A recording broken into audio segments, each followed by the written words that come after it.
The views expressed on the Warren and Bradley Show are not necessarily those held by the hosts, Warren and Bradley, nor those of the proprietors of the website, warrenandbradley.com. 5, 4, 3, 2, 1, fire!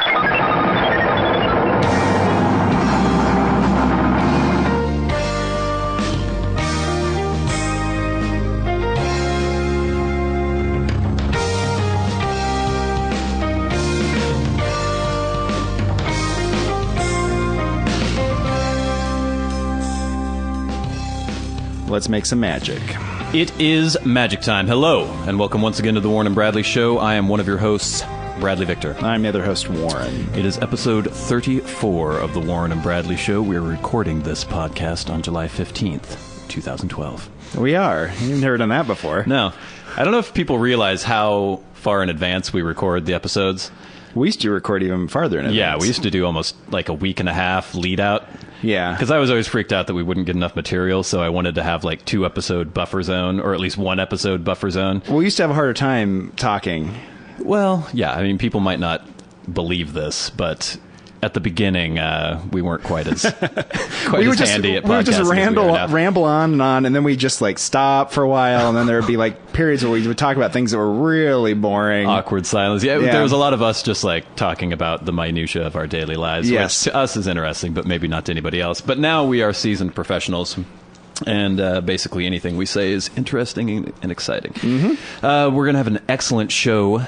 Really? Well, yeah, it'll be a good show. I mean, don't build up the expectations too high. I don't want to build that too much, but it'll be okay. It'll be an okay show, and if it's better than that, you should be happy and pleased that we've exceeded your expectations. We're gonna have a "That's How Women Are." Oh, good. So we'll get to play the old Groupus McKay and the Rabble Rousers theme song. I know everybody misses that when it's not around. We'll have a Street Freak of the Week. We'll also just have some inane conversations about strange things that we'll do that to too. discuss. Yes. Yeah. So let's get it right off the bat here. That didn't make any sense. Let's start right up. Have you been, Warren? What's been going on? I've been pretty good. Hanging out. Life's been going on.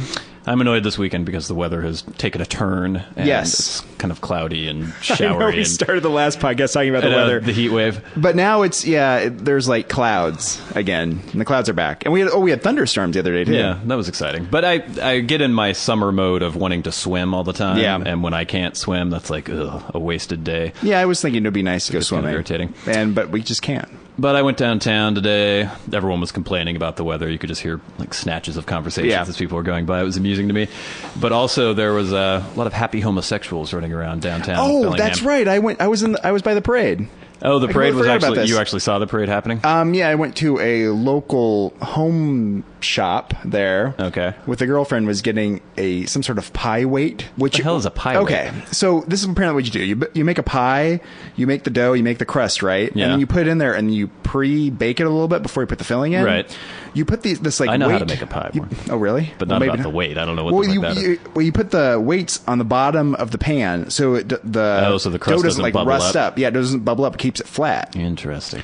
So we got one of those, and I looked at a lot of like really fancy like homewares and stuff, and I was like, oh, these are all very nice things, all very expensive. But the parade was actually like going on as we walked up, so we walked along the side of the parade. This is the Bellingham Gay Pride parade, which happens every year. Which I had never seen before, and it was pretty packed. See, I have mixed feelings about the Gay Pride parade. I mean, the cause is fine, whatever. That's the kind of spirited support they have. I just hate all parades in general. Because I'm not a parade fan either. I'm usually not even aware that it's going to be happening, and so I go out to try to do the normal things that I would normally do, and suddenly there's throngs of people and roads are closed off, and I get really angry because... Well, it put me in mind of what's happened to you in the past with this parade, yes, I believe, right? We'll have to tell that little anecdote in a minute here, but let me bitch about parades a little bit more. Because when I lived in L.A. especially, there was the L.A. Pride, which would happen. L.A. Marathon would happen. Yes. There was also, for Halloween, they would shut down huge swaths of the city. And I would always be completely unaware that any of these events were happening. I would just be trying to live my life, going to work. I took public transportation, which in LA is rather rare. Yeah. Like most white people don't even know that there is a subway or buses. And if they did, they would avoid them at all costs. But I would be like, I mean, there was a bus strike in LA for months once. So I had to walk blocks. And it took me like 2.5 hours to get to work every day. And nobody else was even aware that a bus strike was going on. And I was just like, ugh, so angry. But anyway, they would shut down. There'd be the fucking LA Marathon. I lived in East Hollywood, and I needed to get to kind of West Hollywood, Beverly area to work. They would completely cut the city in half. It was impossible to get from where I was to the other part of the city by road. And if you tried to walk, there'd be all these barriers, cops everywhere. I'm like, this is a huge, major city. Yeah. This is the middle of the week. It wasn't on a weekend. Why are you shutting down the entire fucking city so some skinny assholes can run around for a few hours? It made no sense to me.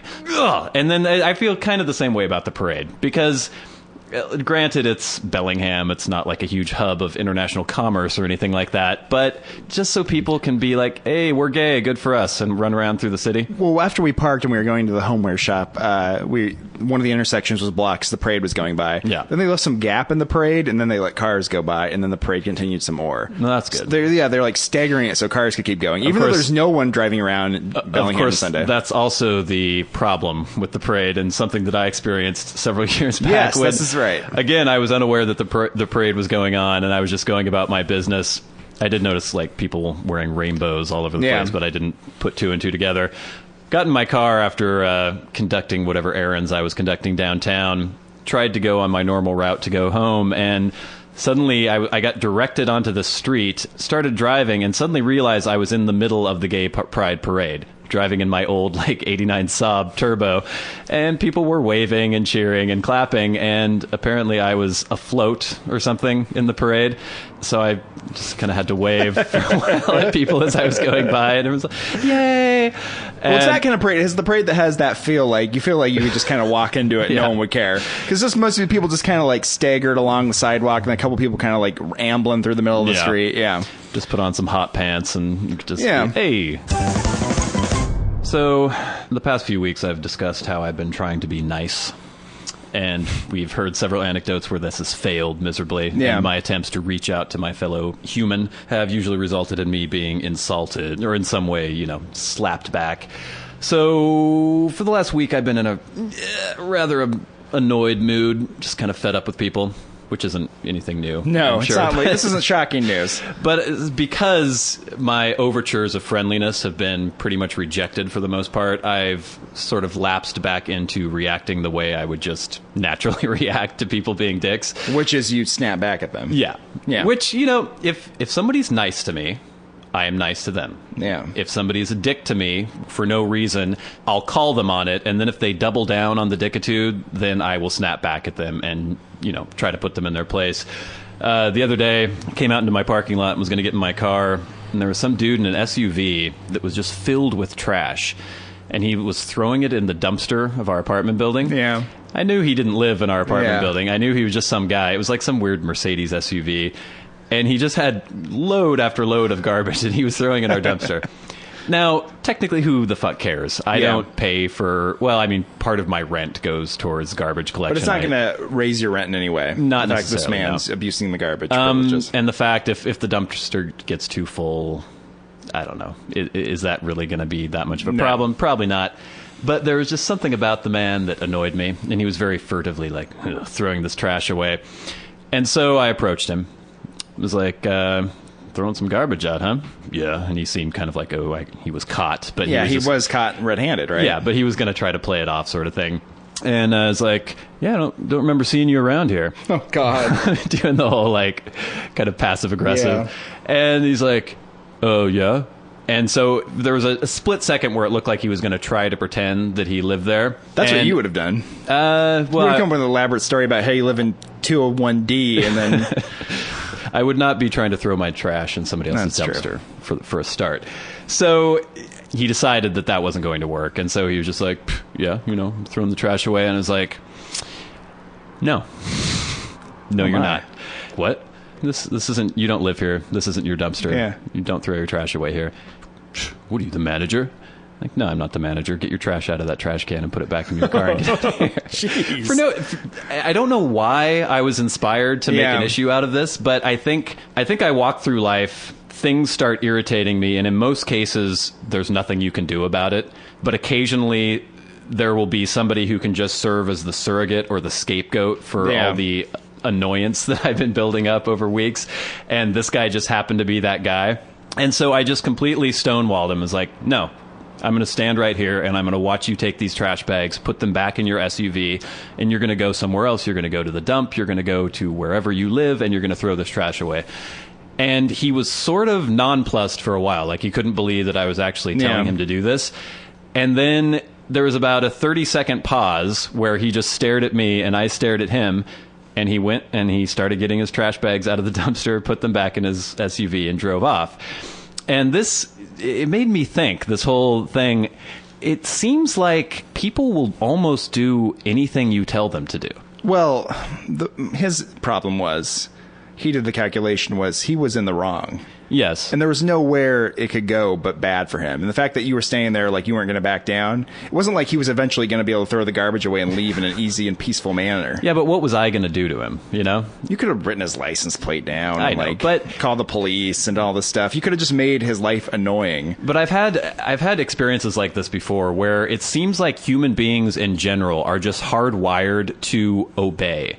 If somebody takes a strong stance and seems authoritative and tells somebody to do something, they very often will do it, just because they want to avoid confrontation or they want to avoid messiness. Yeah, it's a path of least resistance for them. And it's very interesting to me because I am so opposite to that. If anybody tells me to do something, you get defiant. I get automatically defiant. And it's not even, it's just the way if somebody asks me to do something and they do it in a proper way and there's a certain politeness and respect, that's one thing. But if somebody gives me an order, I automatically get my back up and I'm like, ugh. Even if it's something that's completely reasonable, I might not want to do it just because somebody told me to do something. Like a police officer telling you to like put down your gun or something? Or... Exactly. That's a very good example.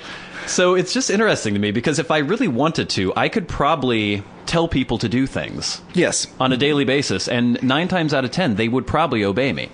This is the truth, in a sense, because this is why people start cults. Yeah. This is where your dictators eventually grow to power. Yeah.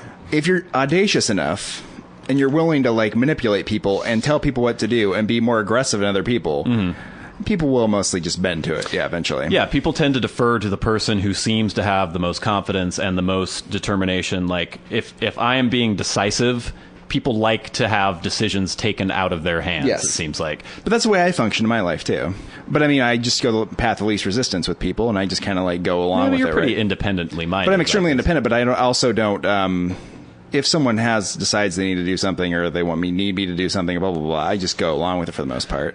But I also, like, have a certain point beyond which I won't.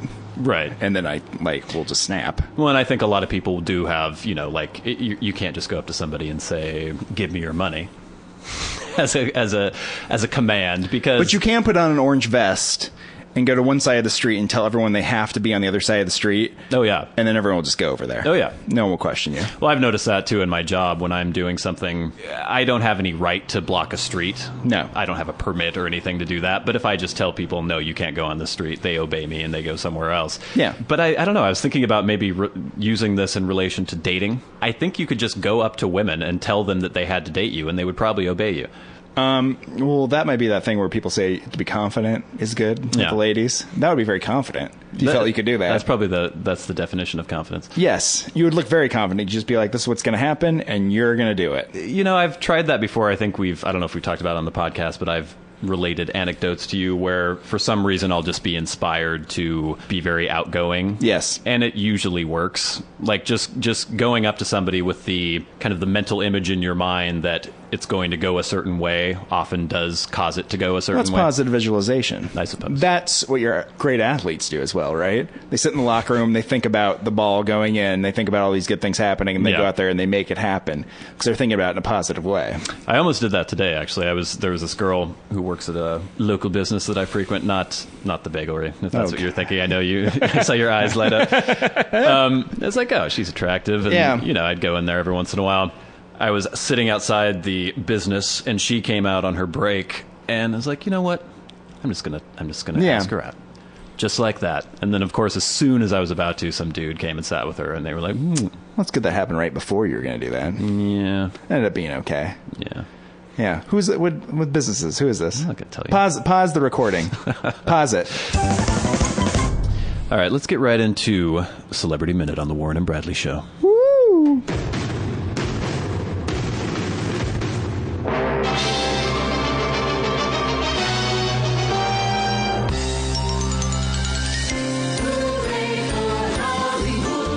Celebrity Minute on the Warren and Bradley Show.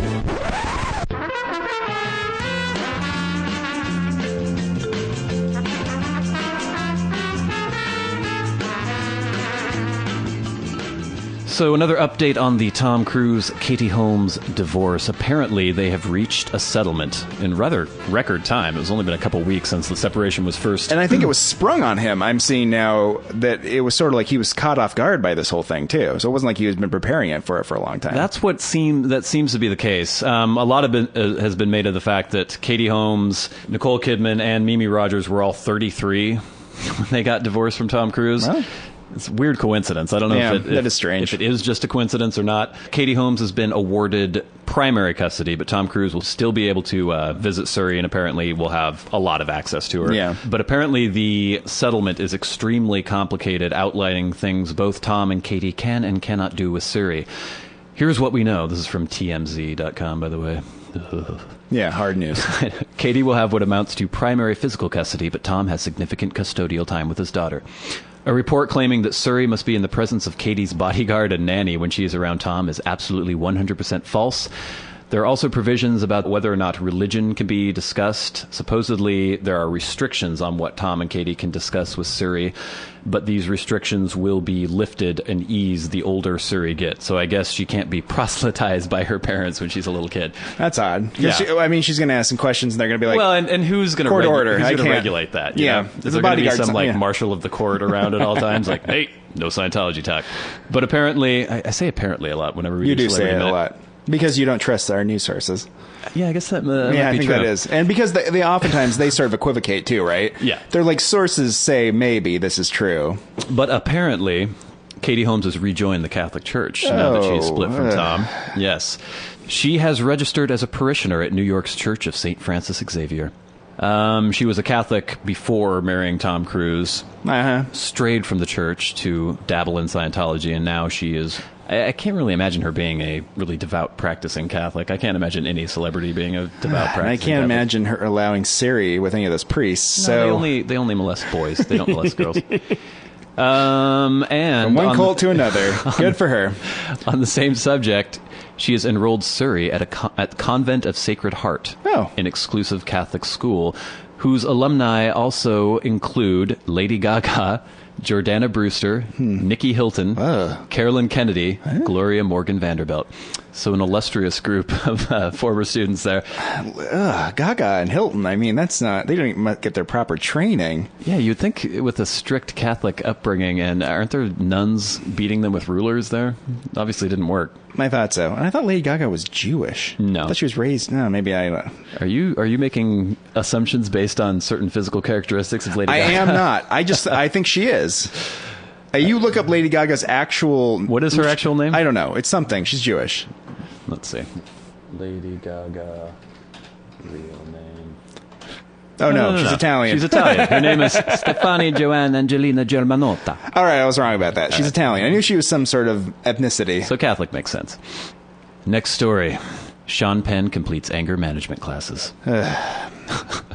Sean Penn has completed the anger management classes he was ordered to take following a showdown with a photographer in 2009. So once again, another paparazzi-inspired moment.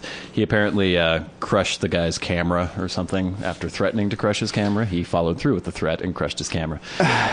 He was ordered to take 36 hours of court-ordered anger management classes. Sean Penn does strike me as a very self-obsessed, isolated, crazy person. So this doesn't surprise me at all. Hasn't he? There's been a lot of weird run-ins with people in the past, hasn't he? Was he hanging out with Hugo Chavez or something down there in South America? Didn't he take a boat to like Katrina because he was going to like save people? Did you see footage of that? It was hilarious. He was in this like little boat. He's like, trying to go. He's rowing around. This is an example of the same thing with Mark Wahlberg, right? Thinking he could take down the 9/11 hijackers. Right. It's him. He's like, Sean Penn will resolve the problems with Hurricane Katrina with a boat. And maybe it's inspired by, I don't know if it's inspired by self-aggrandizement or actually wanting to help. If it was inspired by actually wanting to help the people, he'd do something behind the scenes to actually help the people financially with his massive amounts of money.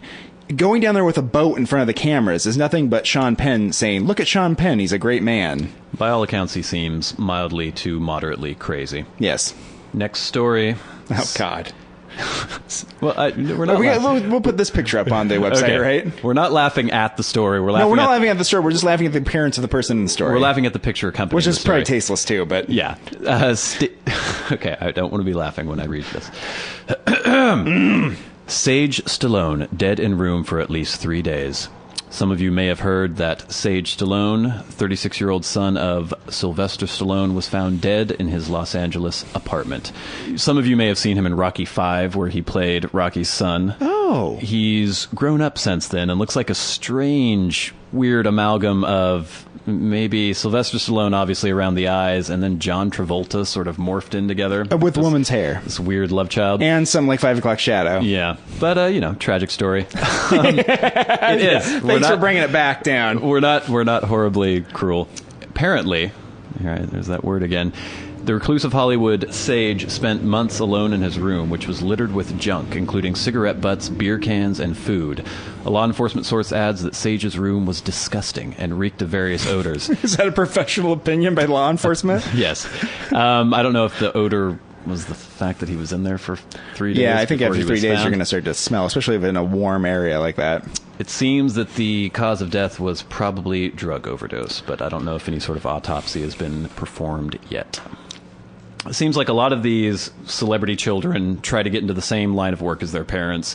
If their parent was a mega star, the chances of them living up to the same amount of success or eclipsing the success of their parents is usually very slim, so they're constantly living in their shadow. A life of privilege, a life where they're probably spoiled their entire lives. It just doesn't add up to a fulfilling and good life, usually. Well, if the main thing about your identity is who your father is, yeah, it's always going to mess with you. I don't have to worry about that. Me neither. We have another hair tragedy on our hands no. Here. Anne Hathaway on haircut. I was mental patient level of crying. Yeah. Anne Hathaway recently shore her locks off? Shorn is the past tense, so I guess shore. She shore her locks. Shaved, shorn. Shaved, I don't know. cut. For the movie Les Miserables. A little pixie haircut. Apparently she was so upset that she was inconsolable. She cried for days. This seems to be kind of a girl thing. Have you ever cried from a haircut? I'm notorious for my lack of interest in my own hair. Yeah. And I literally let anyone cut it that wants to cut it. We discussed possibly as a feature on the show having me cut your hair. Yeah, just cut my hair and see what happens. I don't care about it at all. Yeah. Hair is apparently very important to women. I know I had a coworker years ago. I was at a meeting and her boyfriend had been out of town and was coming back to see her, and she had gone in to get some sort of highlights in her hair. And she'd show up at the meeting weeping and crying. And at this time I was working with an organization that was all women besides for me. Yeah. And this shut down the meeting. They all went over there to console her. Nothing was accomplished. It grows back. Yeah. I don't know. It doesn't seem that important to me, but I had an ex-girlfriend. I've cut my own hair since I was 15 years old. Just shows you how much I care about my hair. Yeah. Actually, I kind of do care about my hair. You do care about your hair. I cut it fine. It looks fine. Yeah. There was a girl I was dating in college who wanted me to cut her hair. Uh-oh. She said she wanted it short. She told me she wanted it short. But short's like a relative term. She described what she wanted, and I gave her what she wanted. At least I maintained that I gave her what she wanted. She sobbed for hours afterwards. It was actually very similar to the Anne Hathaway haircut. We'll post the picture Anne Hathaway's online. haircut is pretty short. Yeah, but she was supposed to be playing some tuberculosis patient or something from Les Miserables. Just these movies, just remake the same movie over and over and over again. Yeah, but I've never cried from a haircut. I actually, when I was a kid, someone gave me a mullet when my mom brought me in to have my haircut. Oh yeah. I was annoyed, but I didn't cry. Sometimes when I was a kid, my mom or my dad would cut my hair, and I know my mom at one point was like, "I'll give you a flat top." Oh yeah. My mom doesn't know how to cut hair, and so it was just this kind of wavy, weird, bumpy thing on my head. I looked like I maybe had some sort of disease, and I walking around with it, and people were like, "Your hair looks ridiculous," and I'm like, I just don't. You know what I mean? I don't care. It can look as ridiculous as it needs to look. It doesn't matter. All right, last story. Rolling Stones celebrate 50th anniversary. Oh God! I think that's about, I'd say, 40 years too much. Yeah, that's probably about right. Yeah, I think the last album I really enjoy by the Rolling Stones is from 1960. It's been a very long time, but we have a train break.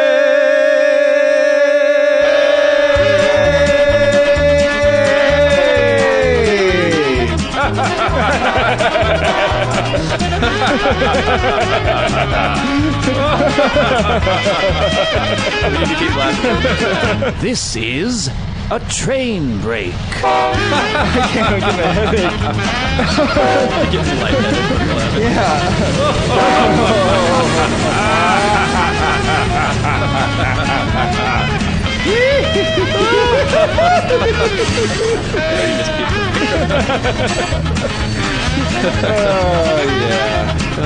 Wow.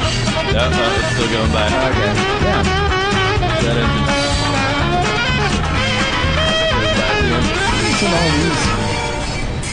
These round ones. That was a good train break. It was a long train break. Yeah. So I guess we should wrap up the Celebrity Minute shenanigans here. So basically, the Rolling Stones, it was 50 years ago on, I think, July 12th that they first performed at London's Marquee Club. The last album I liked of theirs, not that I was alive or anything at the time, but was, I think, from 1968, 1969. Beggar's Banquet, that kind of era. It's okay stuff. I'll push it on to Exile on Main Street. Yeah, which is early 70s. I can't listen to that whole album, but there's some good songs off of it. Yeah. They've just been around way too long. It's like if the Beatles had stayed together, their reputation would have been highly tarnished by now, I'm sure. Oh, there's no doubt that breaking up, that did help their reputation. It was the best thing that possibly could have That's true of happened any to of those musicians of the time, too. I mean, Jimi Hendrix probably wouldn't be thought of in the same way if he had, lived. Well, and he was Jimi Hendrix was a hack anyway, in my opinion. Oh, my gosh. Do you like any Jimi Hendrix songs? Yeah, they're okay. They're mostly just kind of annoying. But, I mean, Janis Joplin. Come on, grab another little piece of my heart now, baby. Exactly. If she was still, ambling around, living out of a shopping cart or whatever she would be doing, she wouldn't have the same aura about her either. She's the only famous female singer who I could probably record as her. Are there can you sing like Nina Simone? Can you sing like Ella Fitzgerald? I can't sing like any of those women. I can sing exactly like Janis Joplin, and I'm male. I can do that. That should tell you something. Maybe. Yeah, that's. Sorry. That's the thing, though. If you do some work, you commit suicide, you OD, something bad happens to you, it usually serves your reputation. Warren and I will be killing ourselves within approximately 2 weeks. Well, just think of Kurt Cobain, too. Yeah. What if they were still releasing albums? Can you imagine? Yeah, I don't know where they would have gone. That seemed like the only way it could have happened with them, right? You can't imagine them just pumping out another record every year and going and playing arenas. And that's pretty much why he killed himself. Even in his suicide note, he's like, I think he wanted to have that myth. It probably is right, because he was very conscious of the history of that genre he was working in. And the 27 Club and all that bullshit. You know so it was I don't think where the direction would ended up going would he would be out on stage performing in some baseball stadium right now, appeal to him in any way. It's funny how there's certain musicians who can age and continue being relevant and having an interesting career. But I think if you're a punk band and you're in your 40s, that doesn't work. No. You have to change into something else. Yes. People like David Bowie, who is just kind of a chameleon in terms of style, he was fine. But there aren't a lot of people that can have that longevity and still be relevant and interesting. No, it's very challenging, and especially because usually with a lot of popular music, a lot of bands will produce that one record or two records and then they get it all out, and then there's nothing left, and all the energy's gone. So you have to, I guess you have to be exceptionally creative to keep coming up with things. Or you have to know when you should bow out, which hasn't happened yet to the Warren and Bradley show. No, it hasn't. And I'll say this about the Rolling Stones. If I was in the Rolling Stones and they were paying me millions and millions of dollars every year to keep doing this bullshit, I would keep doing it too. I don't mind the old rock stars performing their greatest hits going on tour. What bothered me is the fact that the Rolling Stones were still making new albums into the 80s, and they were horrible. But they keep making money. Yeah, no, they're fine. I'm not going to begrudge them that. So, Celebrity Minute with the train break, and now morphing into Music Minute on the Warren and Bradley show. We are telling you... I keep banging my microphone. We're having a lot of microphone issues today. I don't know what's going on. Sorry, there's going to be a lot of things are off kilter. I punched the mic already once. All right, so this has been Celebrity Minute on the Warren and Bradley show. It has. Fine.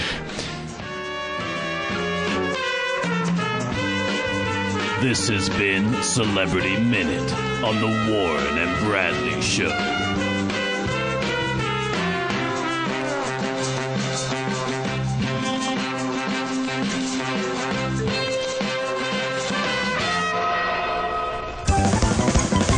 All right, then. After that excellent celebrity minute, let's get right into Street Freak of the Week. Let's do it.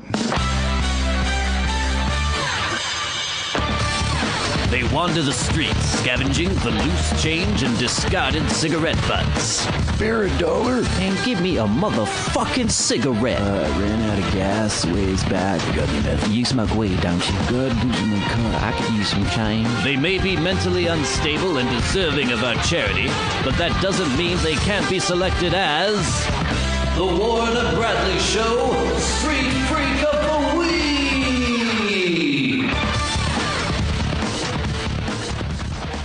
So when you approached this afternoon and I pointed out the crazy Mercedes van that was parked near my apartment, I live in a neighborhood where there are often dilapidated vehicles around. That are sort of like homes for people, yeah, too. you don't know if they've just been abandoned, or there was one time there was this like old Oldsmobile Cutlass Supreme parked near the side of my house, the apartment building, and it was there for weeks and weeks, and eventually, you know, the city will find out or something, and somebody will tow it away. And I thought this car had been abandoned forever. And so one time I just decided I'd go peek in the window, because you could see all this stuff stacked in there and everything, and just like bedrolls and I don't know what the hell was in there. But I went and peeked in, couldn't see anybody. And so I shielded my eyes, you know, and like peeked in again, and suddenly this like weird shape was moving in there. It was like this strange like pod person in a cocoon or something. And I went, oh, Jesus. And so apparently there had been somebody living in there the entire time, and I just had no idea. And I'd never seen the car move, because I would assume to avoid the authorities, they would move the car around every once in a while, so they wouldn't tow them away. But I don't know. You're giving them more credit than they probably deserve. But anyway, I pointed out this Mercedes van to you, and it showed up, I think, first about a week and a half ago. Yeah. And it was just the kind of thing where I'm like, oh, I go out to my car, and I'm like, okay, there's another dilapidated vehicle. I didn't really think anything of it. And when you say Mercedes van, don't think this is like a classy This is like a Mercedes van. late 70s, early 80s. It's called like the Mercedes TN. They made these weird panel vans or something for a while. And it sort of got like some sort of homemade thing on top of it. It looks like some sort of plywood camper extension that they placed on the top. And then there's this weird platform above filled with all sorts of shit. I don't know. Junk. I took a picture kind of from an oblique angle because I didn't want anyone in the van to see me taking a picture, so I'll post that online. But anyway, it was there for a couple days, like, whatever, another weird vehicle. A couple more days went by. We had a very hot day. I don't know, it was like last week at some point. And I got home from work, and this is, 5 o'clock in the afternoon. I live in a building that has 37 units or something. There's probably close to 50 people living in this building. Yeah, coming in and out all the time. Pull up to my parking spot. We have this little grassy patch behind our parking spot. Naked man on a towel laying out in the middle of this grassy spot. Naked? Completely naked? Buck naked. As thin as a rail, and perfect like farmer white t-shirt tan. Yeah. Where basically he was pasty white on that's the not going torso. to be a problem anymore. Well...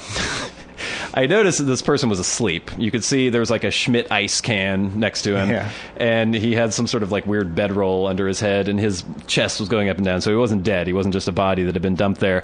And he was bright pink everywhere that the clothing had covered, overdone it a little bit, including the penis. Yeah.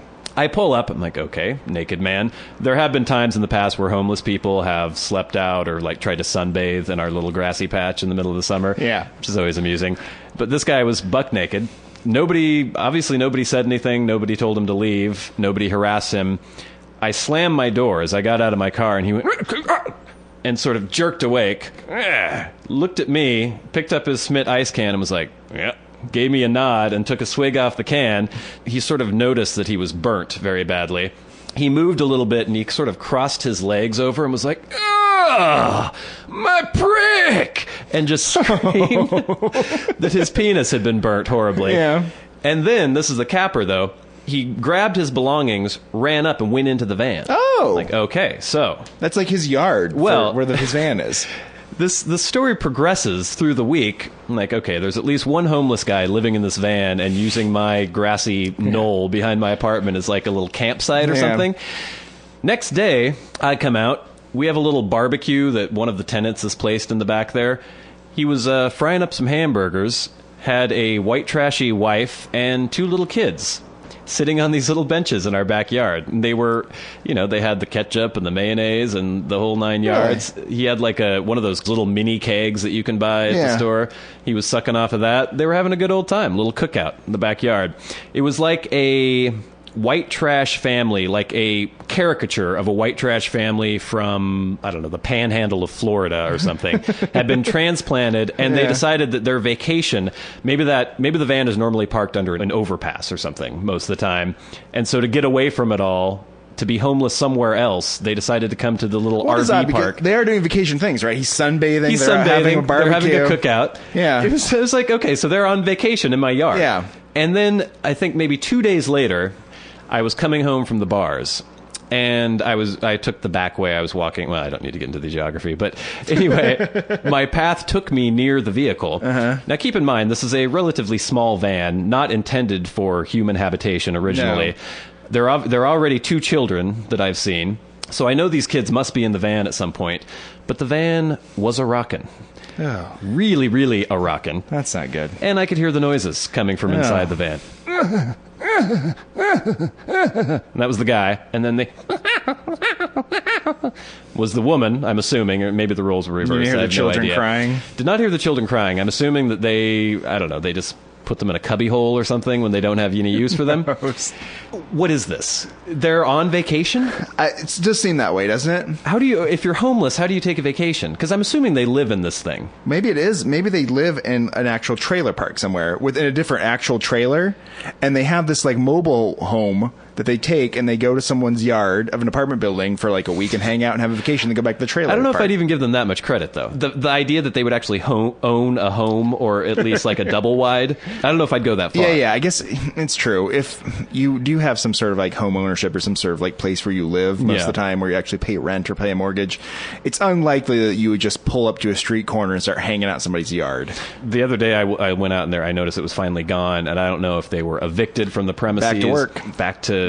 Is she whoring herself out on the street corners and he's selling meth or something? I mean, they have a family. So in some ways, this Street Freak of the Week is a little dark. They have, I think it gets really dark when you start talking about the family. Yeah. Hopefully those kids will write a memoir in like 20 years and it'll be really interesting. But for now, it's just tragic, I think, mostly. It was just, I wonder, they may have like just moved on, right? The cops chase them out, they're like, get out of town. So they go down to the next town down the line, they find an apartment building with a yard behind it, and they just hang out there. They seem perfectly content. Well, that's... I don't know. I mean, it's... No wonder they do it then. Barbecuing, you're laying out in the sun, you're screwing.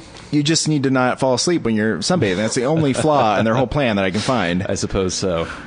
So, I mean, I guess I didn't really even have any interaction with him other than he gave me the nod when he was naked and drinking his Schmidt Ice. Yeah. And I heard the love-making. It's really the Ward Cleaver of the homeless population, isn't it? I mean, I guess for most homeless people, they kind of had it together. They had a routine. That's the weird thing, right? It's relative to the people that live at the Mission over there. They're doing pretty well. I can imagine all the people lined up at the Mission or the drop-in center waiting for their meal, and they look over longingly at the little patch of grass with the 1978 Mercedes TN. I like to imagine these people like looking at them and like judging the people that are hanging out at the Mission, right? They're like, what a bunch of no-goods, Look at me, I'm naked in a plot of grass, and I got this old van. And there's nothing anybody can do about it. And I got a family. Yeah. I'm a success. They were working on some more, too. So, congratulations... I don't know, vacationing white trash homeless family who looks as though they've been transplanted from the Florida Panhandle and likes to camp out in the patch of grass behind my apartment building. You've been selected as the Warren and Bradley Show Street Freaks of the Week. Good luck, kids. Our hats are off to you, Mr. Homeless Man, because you've been selected as the Warren and Bradley Show Street Freak of the Week.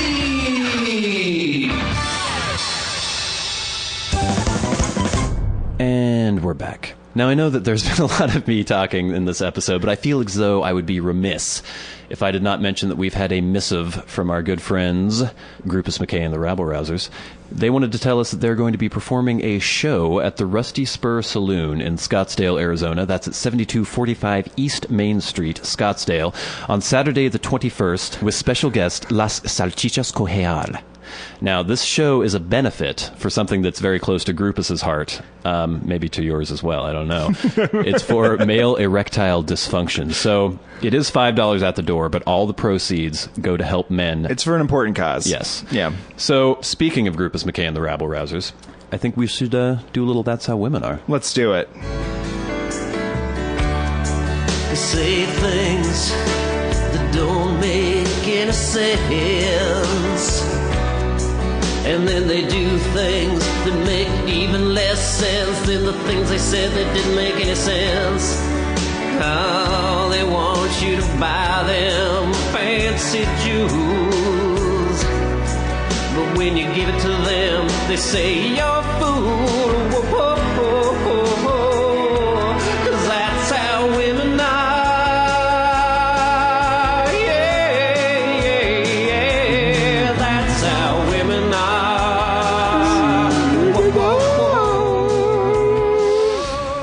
So as I may or may not have mentioned, I can't even remember anymore what I spoke about 30 minutes ago, but I went out last weekend and it was all right. I went to a show, met a couple friends, but I kept getting struck over and over again through the night. Not literally, figuratively. And yeah, I would leave at that point if I kept getting struck during the night. I kept noticing these little cliques of girls. And, girls always hang out together. It seems like very rarely will one girl go out alone to go see a show where guys may do that. But not only was this just like the little girls' night out, this was the triumvirate of 3 different types of girls who were all hanging out together. And I noticed several different groups that were not tied to each other. Mm-hmm. It was the pretty girl, the kind of not very pretty girl, and the girl who was kind of plain but maybe intelligent. And they would all hang out together. And I was starting to notice this. I got my little anthropologist hat on, and started noticing all the strange interactions that they would have. And I started trying to. I guess I've thought of this question before, like why do I see these archetypes hanging out together? And I don't know. Have you noticed this before too? I'm not just imagining this. No. I think we've been out noticing this before in the past. Yeah. And so I tried to think, what is each member of this group getting out of this arrangement? Because the pretty girl is hanging out with girls who I'm sure she thinks she's much better looking than. So what is she getting? The girl is hanging out with the pretty girl, and it's kind of above her social station, if you want to think about it in terms of looks. And then the kind of plain but intelligent girl seems very irritated by the pretty girl, but she's still hanging out with the pretty girl. And usually the pretty girl gets completely drunk, and the other 2 girls have to take care of the pretty girl. Yeah. So basically, the only thing I think they get out of it is access to attractive males. Because they're trying to talk to the pretty girl. They're trying to talk to the pretty girl. Yeah, I can see that. But what does the pretty girl get out of it? She looks better by association. She's in a group of girls, and they're like, oh, who's the pretty girl in this group? Well, it's obviously that girl. This is true. She also gets 2 girls who are grateful to hang out with her because they get to mix in social circles that they would not normally get to mix in. Yeah. And so they will take care of her when she gets, fall on her face drunk and make sure that somebody doesn't take her home and gang rape her. Yeah. So that's their responsibility they get for hanging out with her. It's a symbiotic, sort of parasitic relationship. Yeah. But it seems to work out perfectly. Well, I think everyone's getting what they need out of that, right? Yeah. Because I was talking to one of the pretty girls. You're friendly to the other girls, and I'm friendly to everyone anyway. Yeah, sure. It's not like, no. It's not like if you're somebody friendly to the other girls, but you're really friendly to the pretty girl. It's not just surface friendliness either. Like I'm a personable, folksy kind of guy. Yeah, you say when that I about talk yourself, to people, yeah. But I might make a little more of an effort if there's somebody I'm attracted to. Yeah. And so I was speaking to this one girl.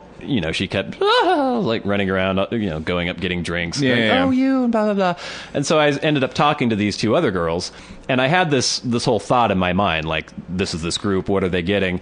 And so I started not tweaking them necessarily, but sort of like, oh, so are you good friends? Trying to ask Get some to the questions. roots of a relationship. Yeah. And one of them, the one who wasn't very attractive, she seemed very embittered by the whole thing. I think maybe she'd been doing this for a while, and she realized that just being in proximity to somebody who boys pay attention to doesn't mean that any of that's going to rub off on her. Well, I can see how that would make sense, because I mean, if you're like the non-pretty girl and the pretty girl's there and all she says are vacuous, stupid things, just spastic, ridiculous things, and she gets all the attention all the time, regardless of her behavior. That would piss me off, too. Oh, yeah, you can be the most charming person in the world and it doesn't matter. Yeah. That would lead to bitterness eventually. I can see that. Yeah, and so I wonder, like, how long these relationships last until she has to find new non-attractive people to hang out with.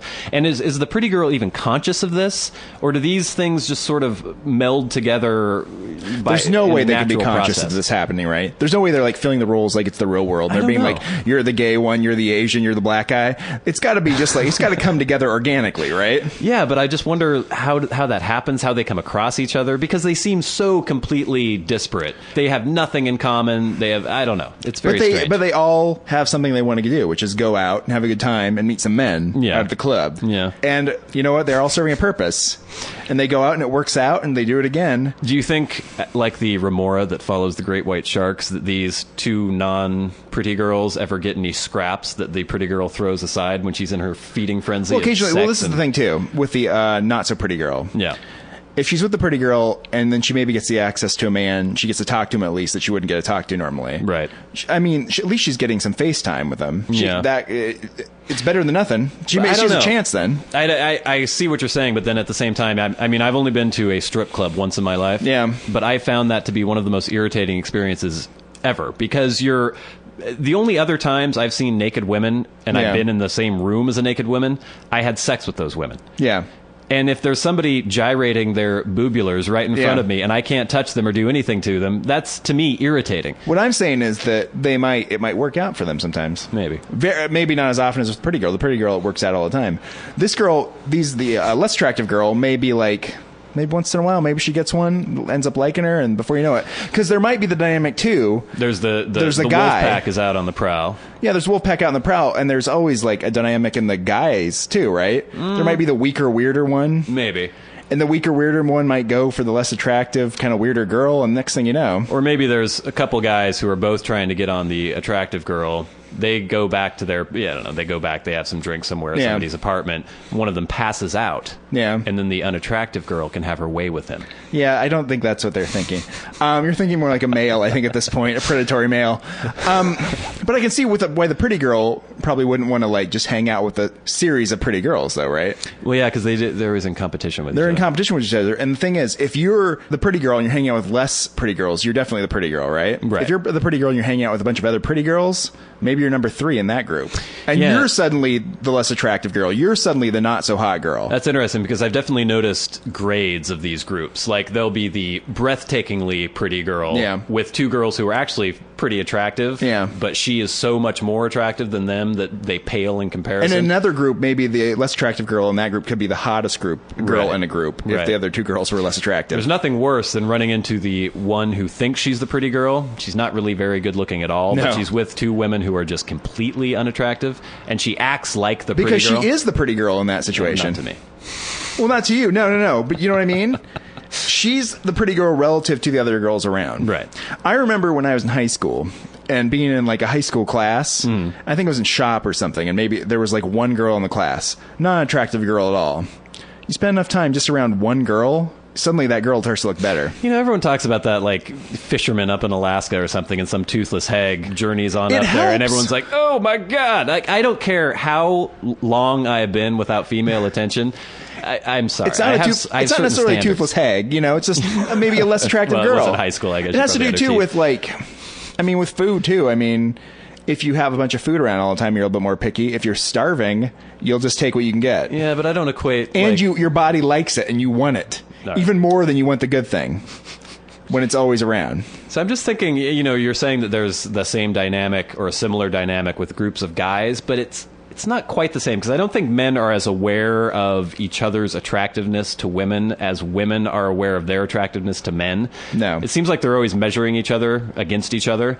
And with us, like, I guess if somebody sat me down and was like, who's the most attractive male who you hang out with, I could maybe think about it for a while. Say it was Warren. Yeah, well, yeah, that goes without saying. Thank you. All right. I could maybe think about it for a while and come up with a name, but it wouldn't necessarily be what any women would agree with. Like, we don't think about that very much.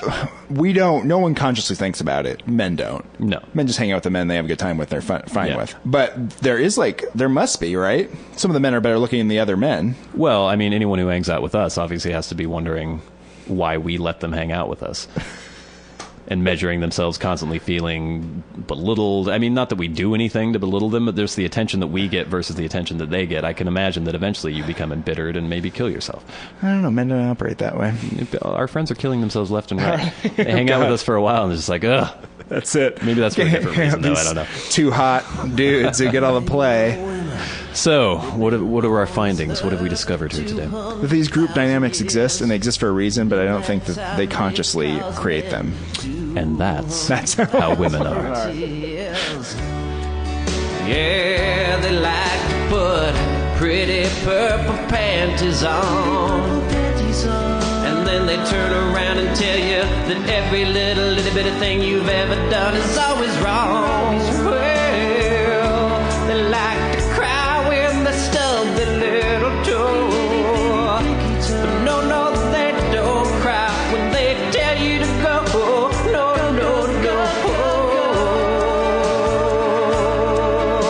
Yeah, that's how women are. Yeah, I'm talking about how women are. Whoa, women are. Yeah, women are. That's how women are.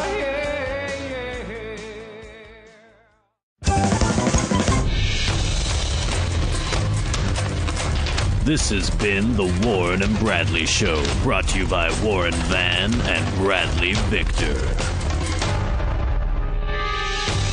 For podcast news and information, like the show on Facebook at facebook.com/Warren and Bradley. Follow the show on Twitter at Warren and Brad.